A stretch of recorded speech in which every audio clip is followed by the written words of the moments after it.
Энэ удаагийнхаа бичлэгээр Өмнөд Солонгосын шинээр нээлттэй хийсэн кармат сурлалын 5 дугаар ангийг нь товчлон ярьж өгөхөөр сонголоо. Таксинд Гогнам эмчийн байдлыг нь төвөгшөн өглөж явж байгаагаар 5 дугаар анги эхэлдэг. Тэгээд энэ бүхэн хаанаас эхлээд буруудчих вэ?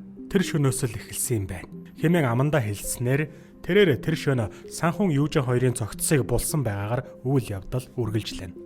Дараа нь тэрээр Юужаны машинтай ирж Санхуны машинд суугаад хөдөлдөг. Үнэн дээр Санхун бие давхар эхнэртэй байсан ба эхнэр нь чолмуугаар нөхрөө мөрдүүлж байсан болохоор түүний хоёр ажилтан Санхуныг дагаж зургийг нь дарсаар байжээ.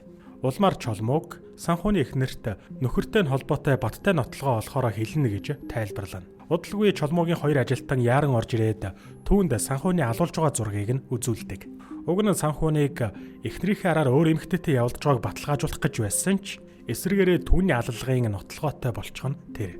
Гал гарахаас 10 цагийн өмнө гэлрүүнд Жеоноос дуудлага ирж орой 8 цагт уулзъя гэд уулзах газраа хэлдэг. Оройн гэлрүүн утсаар хятад явах завтайгаа тохиролцоод явж байтал Гогнам түүн дээр ирээд "Новшо, харсан бол мэндэлдэггүй мүү?"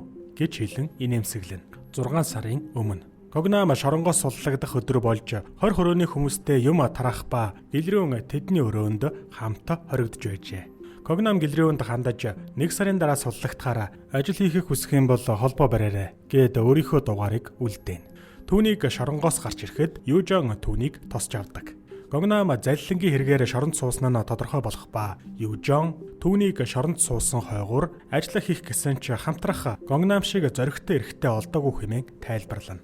Ингээд Гогнам жинхэнэ тэнэг новчнуудыг олж төрөвчийг нь хоосолцгоё гэж хэлээд тэд хөдөллөө. Ажлаа эхлүүлсэн Юужан дугуун клубт очиж нэг эрэхтэйг уургалан зочид буудалд орох ба энэ үеэр Гогнам дайран орж ирснээр эрэхтэйгээс 10 сая вон салгаж нэмээд зээлийг нь авуулна. Дараа нь Юужан ахмад насны эрэхтэйтэй буудал орж Гогнам зургийг нь дараад маргааш нь өнөөх ахмад насны эрэхтэйн ажил руу очиж зургийг нь харуулад "Охин шигэ хүнтэй яаж байгаа юм бэ?"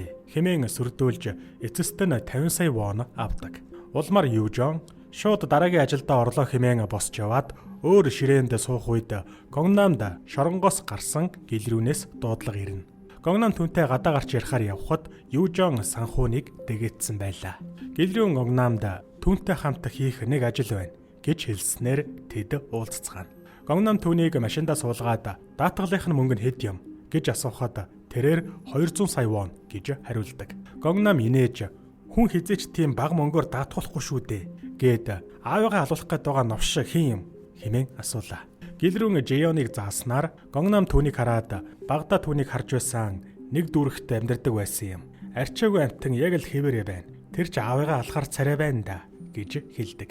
Дараа нь тэд ажиллаа хийхээр шийдэж Жеоны аавыг сүмээс гарч явхад өөрсдөд нь өгсөн иргэний үнэмлэхний зурагтай нь тааруулан мөн эсхийг нь баталгаажуулав. Жеоны аав өнөөх гудамжаараа алхаж байхад Гогнам жолоо барин машинаараа дарих ба амьд байсан тул ухарч дайрчээ.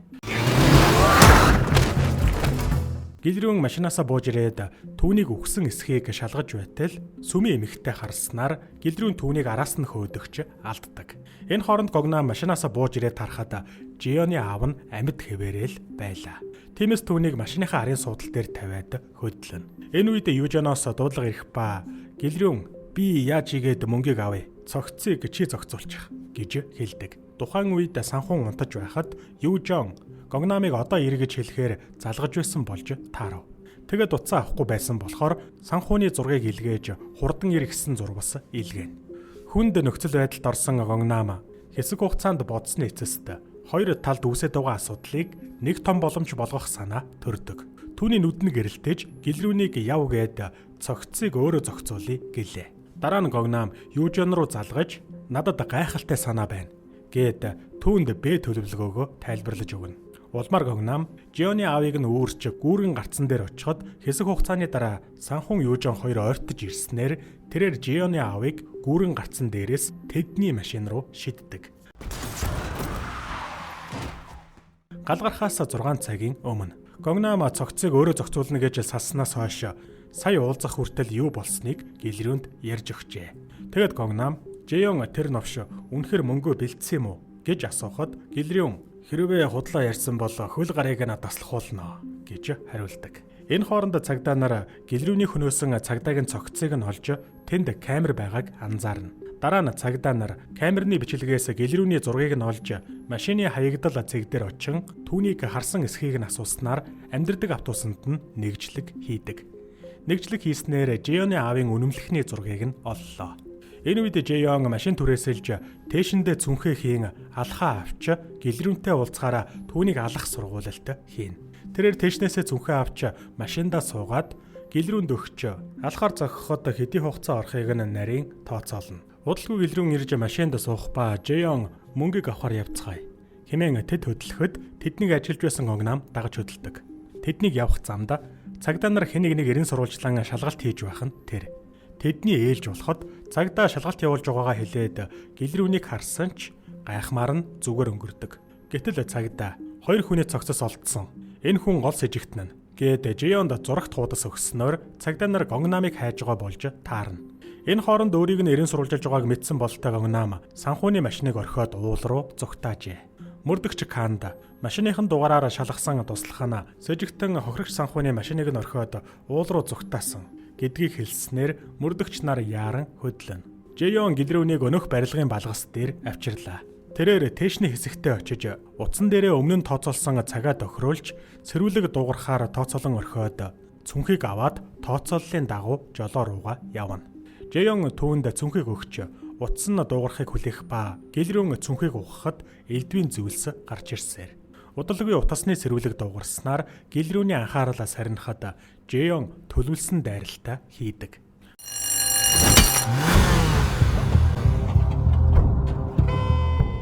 Харамсалтай нь гэлрүүн түүнийг зогсоол дээр сургуульд хийж байсныг нь харчихсан болохоор дайралтаас нь бултаж алхахыг нь булан аваад буцаагаад Жеоныг өөрийг нь цогсоор. Удалгүй Гогнам гэлрүүн рүү залгаж хаана байгааг нь асууна.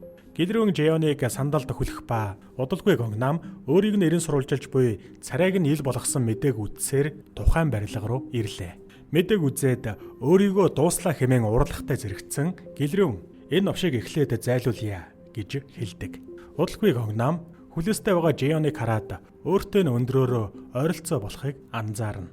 Ингээд түүний толгойд бас нэгэн санаа төрлөө. Улмаар тэр гэлрүүний хоолойг архины шилээр хэрчиж хэвлийдэн зоогоод цахилгаан шатны хэсгээр доошо унгаадаг. Энэ үед Жеон ухаан орох ба Гогнам түүний хувцсыг нь өмсөж цагийг нь зүүж хитвчийг нь авсан байх нь тэр. Жеон түүнийг хэн болохыг нь гайхаж юу болоод байгааг асуухад Гогнам одооноос би бол чи болох болно. Энэ мөчөөс би Пак Жеон болно гэж хэлэн инээмсэглэснээр 5 дугаар анги төгсдөг.